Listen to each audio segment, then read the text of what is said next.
Há uma quinta dimensão, além daquelas conhecidas pelo homem. É uma dimensão tão vasta quanto o espaço, e tão desprovida de tempo quanto o infinito. É uma zona intermediária entre a luz e a sombra, entre a ciência e a superstição. E se encontra entre o abismo dos temores do homem e o cume dos seus conhecimentos. É uma dimensão da fantasia, uma região além da imaginação.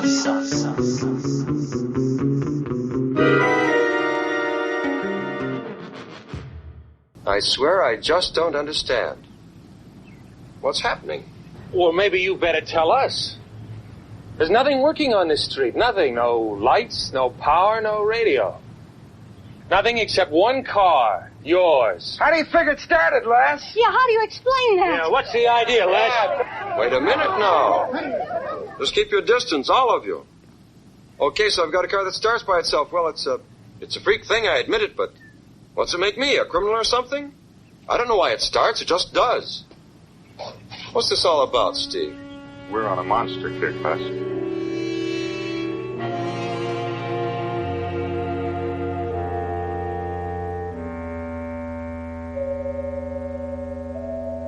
Olá, ouvinte! Seja bem-vindo à Zona do Crepúsculo. Eu sou a Angélica. Eu sou o Marcos. Eu sou o Felipe, do Vortex Cultural e do Cine Alerta. E hoje vamos falar do próximo episódio de The Twilight Zone. Episódios mais memoráveis, na minha opinião, claro, né? The Monsters are due to Maple Street. Os monstros estão na rua Maple. Exatamente. Esse episódio é um episódio que vai tratar do tema paranoia. Começando aqui o nosso bate-papo, falando algumas curiosidades sobre o episódio. E aí, Marcos, curiosidades referentes ao episódio Os Monstros da Rua Maple. Eu acho que logo de cara dá pra gente falar sobre essa questão interessante que o Rod Serling resolveu tratar, que é essa era pós-macartismo, né? O Rod Serling esteve na Segunda Guerra Mundial, né, se eu não me engano.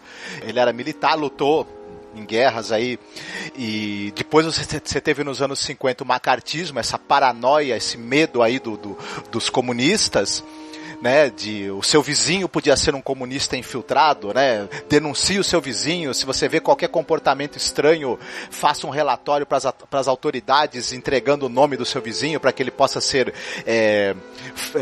levado para interrogatório.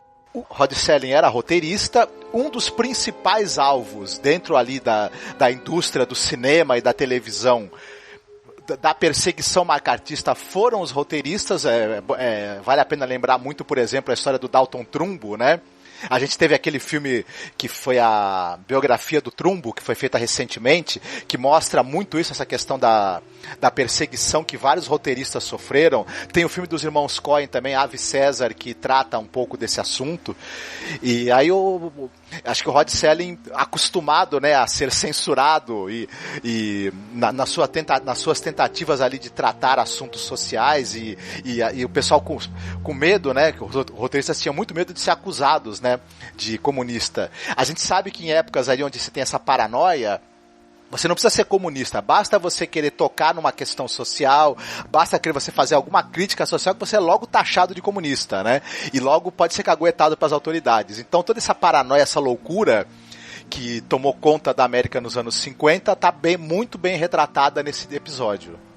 Não, cara, eu acho doido porque esse episódio ele me fez lembrar um bocado de uma outra série dos anos 60, que é Jornada nas Estrelas, né, de Star Trek, a série clássica, onde o Gene Roddenberry, que era o principal, o criador da série, o cara que comandava a sala dos roteiristas e tal, ele tinha uma ordem na época de não falar na televisão de maneira aberta sobre a Guerra do Vietnã.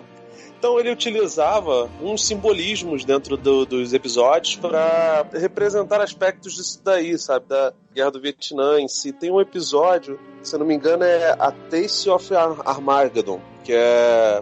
não lembro o nome dele brasileiro, mas é um episódio onde tem a Enterprise, ela passa por um planeta que tem dois povos em guerra. só que a guerra não é exatamente como a gente conhece guerra, sabe? Não tem uma bomba chega lá e destrói o seu país e aí destrói a cidade, não. A guerra é feita pelo computador e o computador ele calcula quantas pessoas vão morrer e aí o país que sofre esse ataque do computador, ele tem que levar a quantidade de gente que morreria ali no lugar pra uma câmara e nessa câmara as pessoas são mortas, tá ligado? Tipo assim, eles impessoalizam pra caramba a guerra, né?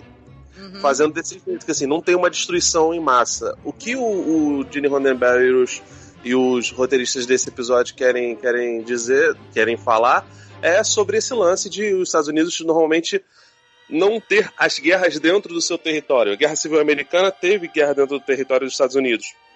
Mas para eles, como é no exterior, para o povo em geral, isso soa distante demais. Mesmo que alguns soldados percam as vidas, né? Mesmo que os jovens percam suas vidas, ainda assim não é dentro do território deles, né? E aí no final das contas o Kirk destrói o computador e fala: vocês querem continuar a guerra? Beleza, façam a guerra direito.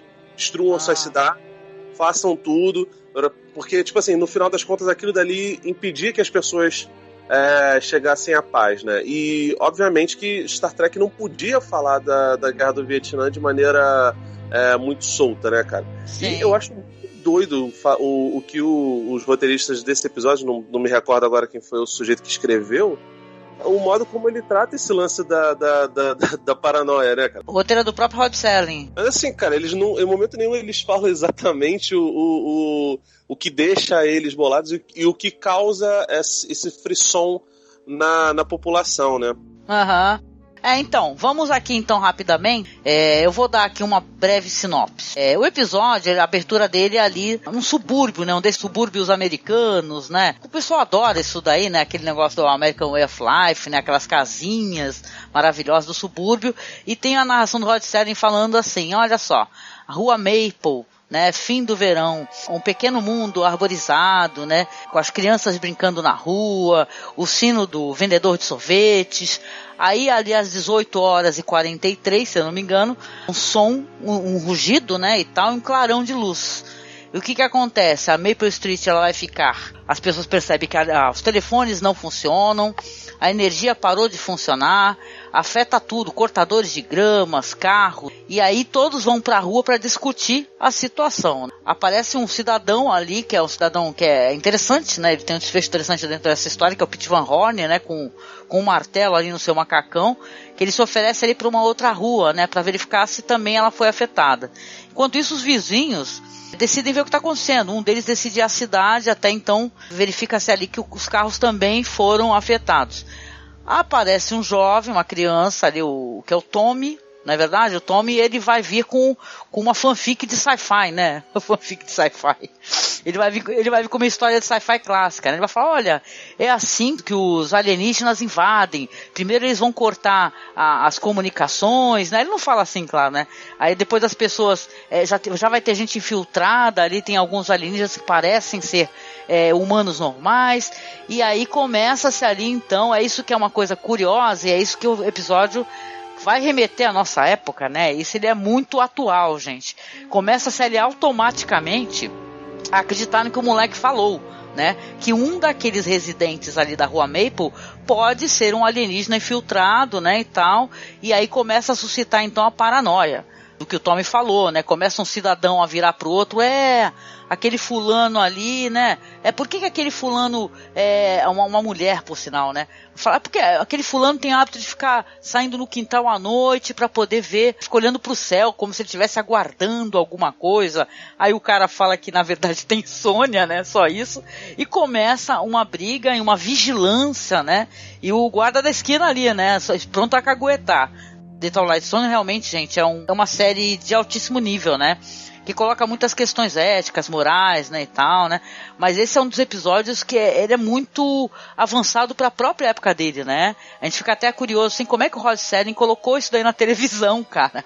É muito interessante, né? Sim, sim.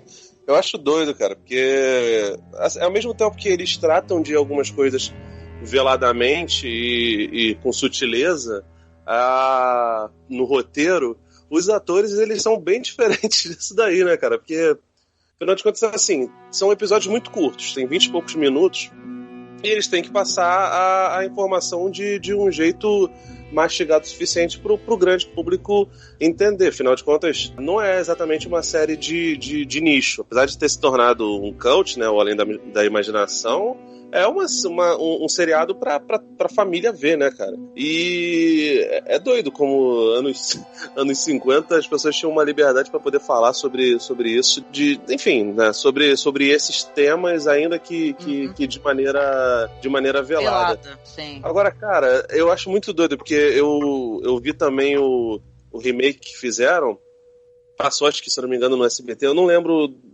sinceramente não sei quando passou aqui no Brasil o Além da Imaginação original, tá ligado?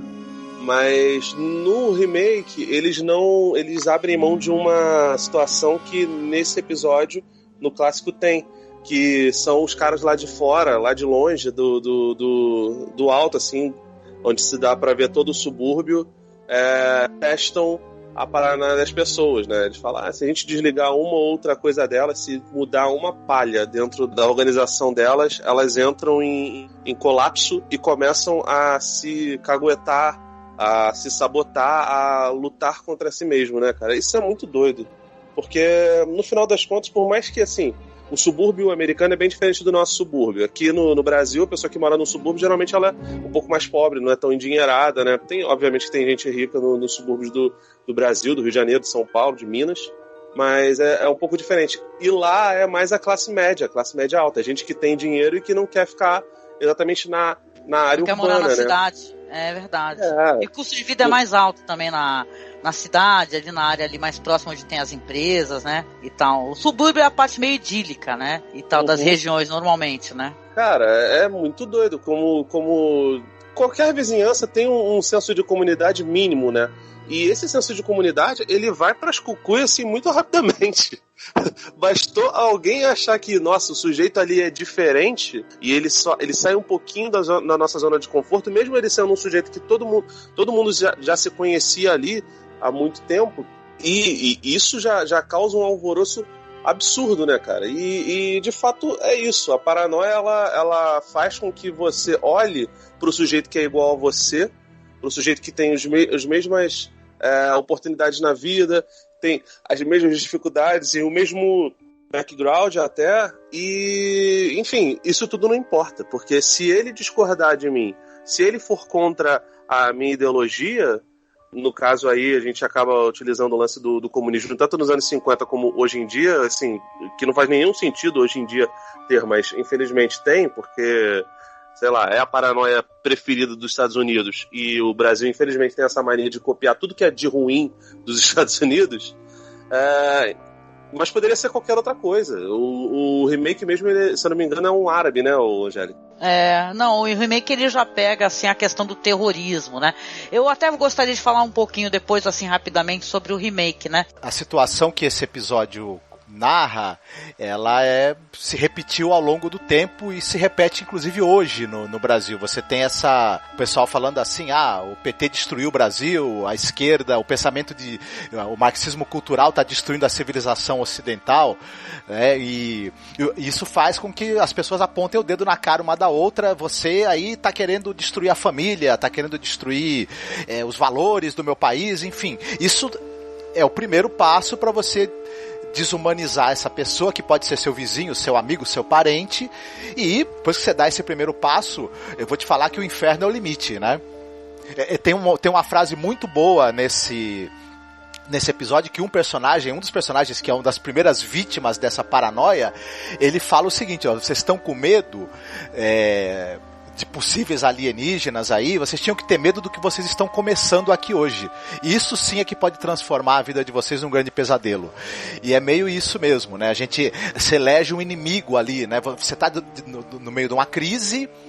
No caso deles ali da Rua Mapa, no episódio, faltou energia, né? Alguma causa desconhecida fez com que todos os aparelhos eletrônicos parassem de funcionar, todo mundo ficou sem energia, e as pessoas logo começam a procurar um culpado. E é engraçado, levadas pela conversa de um menino que leu num gibi a coisa mais implausível né, possível. Tudo bem que depois a gente vai descobrir mais pro final do episódio que realmente os alienígenas estão usando aquele fenômeno, né, de fazer você ficar sem energia elétrica e sem possibilidade de comunicação para despertar justamente essa paranoia, né? Talvez os ETs tivessem assistido o macartismo acontecer e falaram, bom, já temos aí a maneira de fazer a invasão sem dar um tiro, né? É verdade. Não, e pra mim, o episódio, ele tem uma coisa emblemática, assim, as falas são maravilhosas, o roteiro é maravilhoso, e curioso, assim, claro, esse personagem aí, que é o homem, né, que tá com o martelo, que é o cara que fala que vai lá na outra rua ver o que tá acontecendo, né? Ele volta, né? E quando ele volta já tá uma concentração de pessoas muito mais furiosas umas com as outras, né? Muito mais paranoicas, né? Inclusive, claro, né? Alguém vai pegar uma espingarda para poder ver o que tá acontecendo, né? Chega nesse nível da tensão. E esse cara vai ser morto, né? Ali o cara pega um pega uma arma e o outro toma, não faça isso, o cara vai pegar a arma de novo e atira, né? E, cara, é foda isso daí, pra mim, esse momento onde ele tem a noção do que ele fez, não é? Porque ele matou uma pessoa e ele fala, eu não sabia que era ele, né? Parece uma coisa assim, tipo assim, humaniza muito essa questão de ficar um colocando o dedo no outro, sabe? Sem ter consciência da realidade do outro, sem calçar os sapatos da outra pessoa, né? Que é isso, né? Quando você só faz, vamos colocar aqui as fake news, né? Que é o que hoje em dia que se prolifera, né? De uma maneira muito cruel. Eu sou aqui do Guarujá, só para colocar essa questão, porque é importante, aonde se matou uma mulher, né? Uma turba, né, matou uma mulher. Esse caso foi um caso que no Brasil inteiro ele foi propagado, né?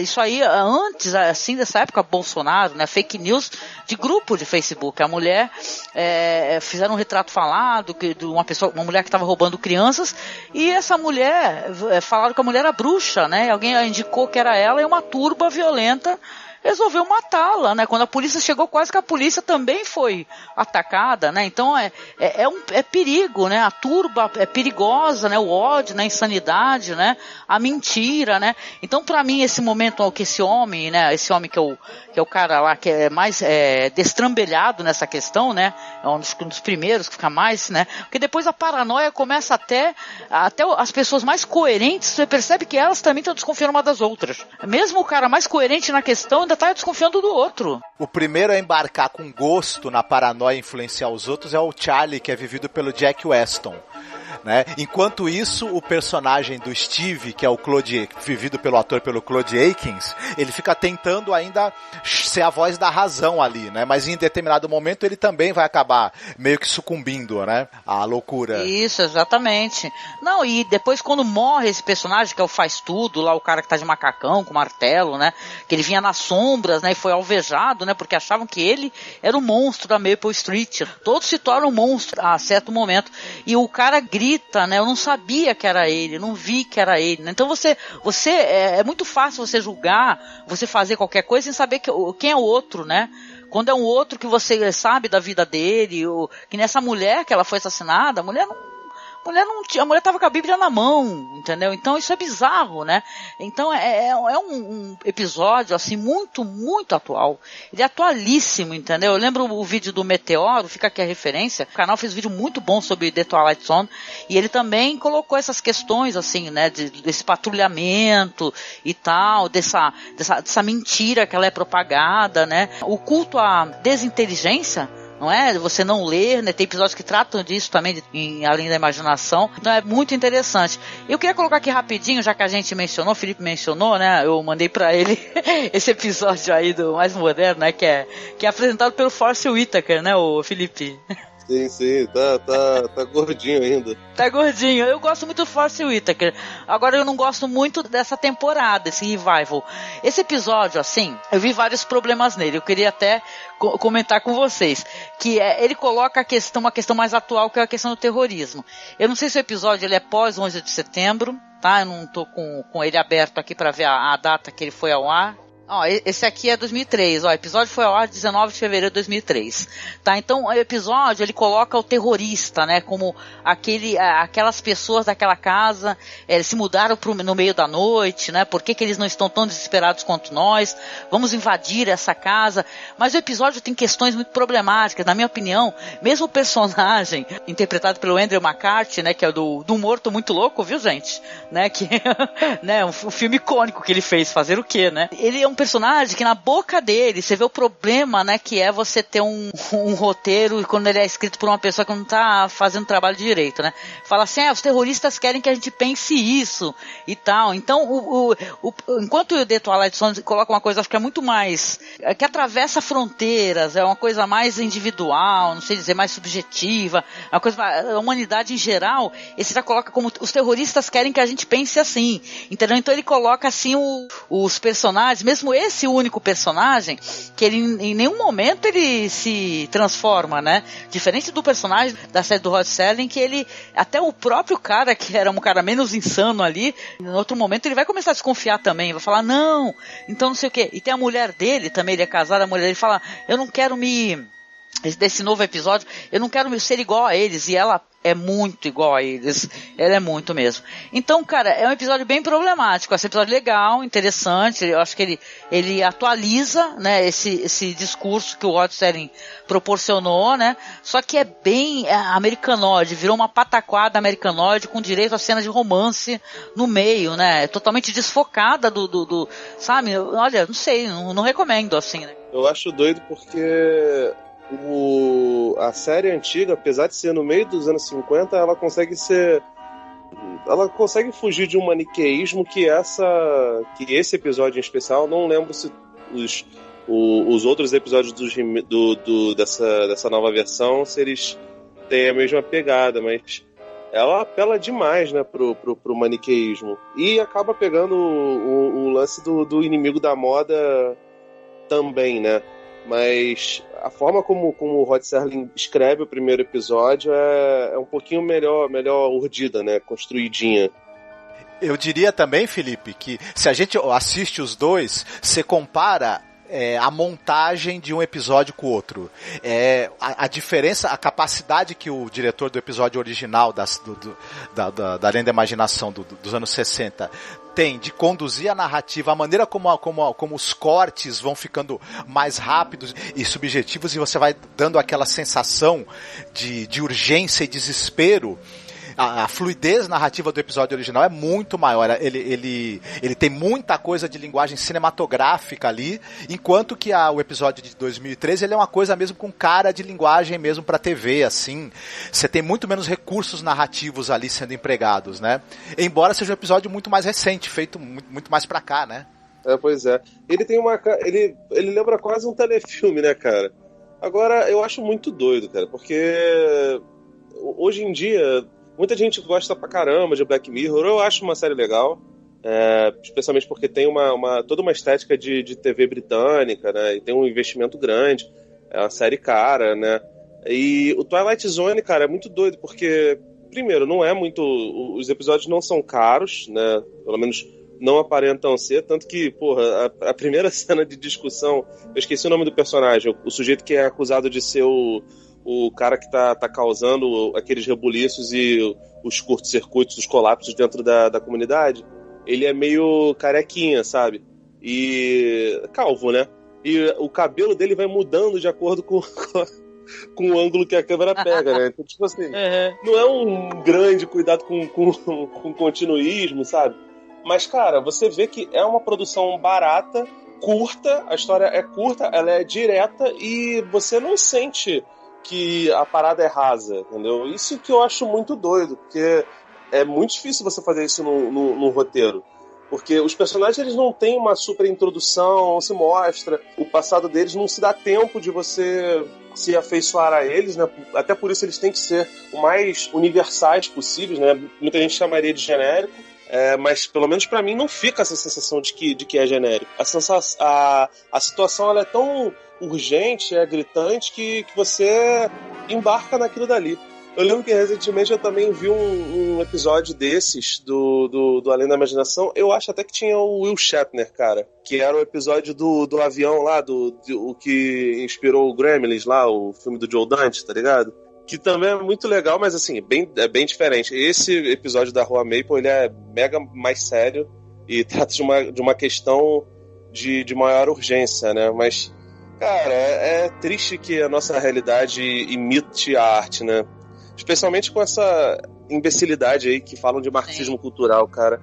Se existisse marxismo cultural, a gente não tava nessa situação calamitosa que tá hoje, a gente não estaria tendo gente pobre perdendo direito, a reaçada não surgiria como tem surgido, não aconteceria essa movimentação que não é exclusividade do Brasil, é uma coisa mundial, enfim. Sim. E, cara, cada vez mais eu tenho menos paciência, eu não sei vocês, eu tenho menos paciência pra ficar discutindo com bot, sabe? Com robôzinho. Nem me dá o trabalho. Também tá difícil. Isso não vale a pena e é uma bobeira, cara. Enfim, eu não sei até que ponto a gente também tem que deixar de conversar com as pessoas, porque é complicado. A falta de diálogo é um negócio que o roteiro do Rod Serling acusa como uma problemática da sociedade, mesmo que seja naquele micro-universo da Rua Maple. Sim, e acho que isso também é um problema nosso, do país, inclusive, do Brasil, inclusive. Só citando uma coisa engraçada que o Felipe falou do baixo orçamento, foram usados roupas e cenários que foram reaproveitados do filme do Planeta Proibido, né? Aquele filme exato, aquele filme de ficção científica da Disney, né? E inclusive a nave dos alienígenas, quando ela está indo embora, ela é a nave do Planeta Proibido, só que para as pessoas não reconhecerem, ela foi filmada de cabeça para baixo, né? E aí os uniformes dos aliens, aquele lugar onde eles estão, é tudo cenário reaproveitado do filme, né, para baratear, mas não tem problema nenhum. E vocês depois querem que a gente cite as referências aí, filmes inspirados, porque tem umas referências interessantes aí. Então, tem uma outra série de TV chamada The Outer Limits. É uma série que começou em 63 e ela é uma série de ficção científica e muito influenciada pelo Além da Imaginação, e tem um episódio específico chamado The Obit, que você tem uma base de pesquisas do exército americano e tem um alienígena infiltrado nessa base e ele também está fazendo experiências para saber como é que eles podem fazer para destruir a humanidade sem precisar usar armas, só deixando que os humanos se matem uns aos outros. Esse alienígena, o que ele faz? Ele pega as pessoas ali daquela base e dá um dispositivo para elas que elas conseguem espionar a vida uma da outra. É o suficiente para as pessoas, para as relações das pessoas se azedarem e aos poucos começar até uma querer matar a outra. E aí o alienígena já tá ali vendo que aquela é a arma que eles vão usar para um dia dominar a Terra. Então tem uma ligação muito direta com esse episódio aí do Além da Imaginação. Outra que a gente pode citar é que, se eu não me engano, no Stranger Things, o Mike mora na Rua Maple, não é isso? Eita, não lembrava. Né, tem um episódio que chama A Estranha da Rua Maple, que é quando o Mike tá escondendo a menina, né, na casa dele. Inclusive o nome do episódio é A Estranha da Rua Maple. Stranger Things é um grande saladão, né, de referências, né? Uhum. E acho que a Angélica vai querer falar do Nevoeiro também, né? De repente. Ah, claro, King, né? O nosso querido mestre. O meu querido mestre, pelo menos, né? E claro, a obra dele tem uma inspiração, né? No The Mist, né? Nessa história, né? De certa maneira, né? Esse negócio da paranoia e dessa micro-sociedade, né? Que acaba sendo um olhar para uma coisa micro, mas acaba sendo uma coisa macro, né? No final de contas, né? O The Mist tem muito disso, só que ele coloca o Lovecraft junto e vira uma coisa bonita, maravilhosa, né? Mas a gente chegando aqui no finalzinho do podcast, a gente sempre faz uma brincadeira, sabe, Felipe? A gente recomenda alguma coisa que lembre o tema. E eu vou começar aqui na minha recomendação fazendo duas, né? Fazer uma recomendação dupla, na verdade. Uma meio óbvia, né? Que já teve várias versões. Por exemplo, né? O Invasores de Corpos, né? Do Jack Finney, né, que eu gosto bastante, que trata justamente dessa questão da paranoia, né, de você não saber se o próximo é ele mesmo, ou se é uma outra figura, né, uma figura que é alienígena, na verdade, né, que tomou o corpo, né. Um filme que volta e meia tem um remake ou outro, né? Não sei nem quantas versões que tem de Invasores de Corpos, né? Creio que é em torno de umas 3 ou 4 ou mais, não recordo logo de cabeça aqui, né? Mas eu gosto bastante de Invasores de Corpos, assisti todos e claro que nem de todos eu gosto, né? Mas com certeza dos mais antigos sim, né? E obviamente um filme muito divertido, que eu acho que vale a revisão, né? Que um dia desses assisti e foi bem legal, que é Prova Final, do Robert Rodrigues, né? Que ele é um filme ali numa escola ali onde os professores e os alunos vão tomando de uma água e se transformando ali em figuras alienígenas assustadoras, né? Então vale a revisão para quem assistiu, e quem não assistiu fica aí a indicação então do Invasores de Corpos e Prova Final. E tu, Felipe, gostaria de recomendar? Sim. O engraçado de falar do Prova Final, porque o Prova Final me lembra muito um outro filme que tem bastante a ver com isso, e é bastante clichê também, que é o The Thing, né, do Enigma de Outro Mundo, do John Carpenter. Tem essa coisa também. Maravilhoso. Eu adoro o Robert Rodrigues, mas esse Prova Final, eu acho que ele foi a mais um pouquinho, deu umas patinadas, assim, porque... Não acho um filme perfeito, eu só acho o filme divertido mesmo, entendeu? Não, ele é. Cara, o Rodrigues, ele faz filmes... Nenhum filme dele eu acho... Caraca, eu quero morrer, eu adoro. Até o Planeta Terror, aliás, o Planeta Terror acho que é até subestimado, se bobear. Mas assim, o The Thing, e tem um outro filme que eu não gostei muito, mas ele tem uma temática parecida e é recente, se eu não me engano até original Netflix, Angélica, que chama Nada a Esconder. Tem a Berenice Berro, é um filme francês que juntam uns amigos de escola, né, já na meia-idade, a maioria deles casados, são 6 casais e um cara que está divorciado, que eles se reúnem e eles fazem uma brincadeira dos celulares. Eles colocam os celulares tiram os celulares do silencioso, colocam na mesa e sempre que alguém responder a eles, e-mail ou algo assim, eles têm que ler em voz alta. Essa pequena coisa de privacidade sendo exposta faz com que algumas verdades apareçam ali pra eles, e eles brigam pra caramba ali, né? Não só os casais, assim, porque obviamente mostra um pouco da infidelidade, mas deles como grupo comunitário, né? Tem um personagem lá que ele se descobre homossexual, e enfim, e aí ele tem de lidar com... Isso é tratado logo no começo, né? Nem spoiler. Eles começam a discutir aquilo dali, e um deles acaba destilando uma homofobia gigante na frente dele, sabe? Sem saber que, na verdade, que o personagem homossexual era outro, sabe? Enfim, ele não é muito bom, ele é um pouquinho exagerado, assim, um pouco de overacting, mas ele também trata dessas coisas de paranoia. E aí você percebe que esse lance de paranoia pode servir para absolutamente todos os grupos sociais e praticamente qualquer situação, cara. É um negócio, assim, absurdo. Legal.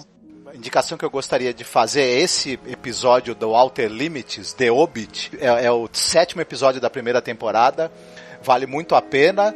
O filme Trumbo, que é um filme com o Bryan Cranston, que fala sobre esse roteirista famoso de Hollywood, talvez o maior roteirista que Hollywood já teve, e também vítima da perseguição do macartismo, e um quadrinho que foi lançado no Brasil um tempo atrás, o Castelo de Areia, do Pierre Oscar Levy, do Frederick Peters, que é um quadrinho no qual acontece também um fenômeno ali que as pessoas não sabem explicar, e elas tentam eleger um bode expiatório para culpar por essa situação que elas estão vivendo. Também é bem interessante. Legal, né? E a curiosidade também é que o episódio virou um quadrinho, né? E tá, a gente estava até comentando, né, Marcos? Um quadrinho ilustrado pelo Skylar sobre os monstros da Rua Maple. Eu não li, infelizmente. Então é isso, minha gente. A gente comentou um pouco sobre esse episódio excepcional de The Twilight Zone. Fica aqui o convite, tá? Pra você vir comentar, tá? Vir indicar episódios pra gente. A gente está selecionando. E agradecimentos ao Felipe, cara, por participar com a gente, né, Felipe? Faz um jabazinho no final aqui pra gente. Opa, sempre um prazer, Angélica. Adoro conversar contigo, com o Noriega, esse homem maravilhoso. E se vocês quiserem ouvir um pouco mais das minhas ideias e ler meus textos, eu escrevo no vortexcultural.com.br. A gente fala sobre cinema também, fala sobre série, fala sobre literatura, quadrinhos. E o Cine Alerta, que a gente está fazendo minicasts de True Detective agora. Essa 3ª temporada tá bem legal. Fala sobre... Oi? Muito bom, eu tô escutando, não perco um. E eu falei, porque a temporada tá muito boa e os podcasts de vocês também estão excelentes. Muito bem. Pô, cara, eu também tô gostando muito da temporada e é isso, né, gente? Um beijo aí no coração de vocês. Também acessem o meu canal no YouTube, a Brisa de Cultura. A gente tá lançando agora coisas mais autorais. Vamos lançar alguns clipes de música, enfim. Acessem lá também no YouTube, Brisa de Cultura. Beijinho, até mais. Opa, fiquem bem, parem de espionar seus vizinhos e vão escutar um bom podcast, tá?